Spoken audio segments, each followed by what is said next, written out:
ফরহাদের সাথে তোমার last year সম্পর্ক শেষ হয়ে গেছে? শেষই তো। তো দেন আমাকে ফোন করলো, হঠাৎ করে ফোন করে বললো সে নাকি দেখা করতে চায়, আমাকে খুব দেখতে ইচ্ছা করতেছে। ওকে। ফার্স্ট টাইম কনভিন্স ছিলাম না রাকিব, বিশ্বাস করবো তো। অনেকবার বলছিল যে আমাকে দেখতে ভীষণ ইচ্ছা করতেছে, মায়া লাগতেছিল।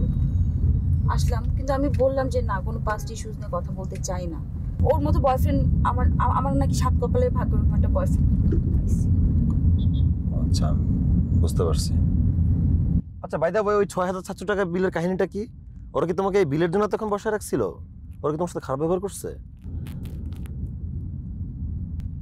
আচ্ছা, ইটস ওকে, লাইফে সব এক্সপেরিয়েন্সের দরকার আছে, ইটস ফাইন।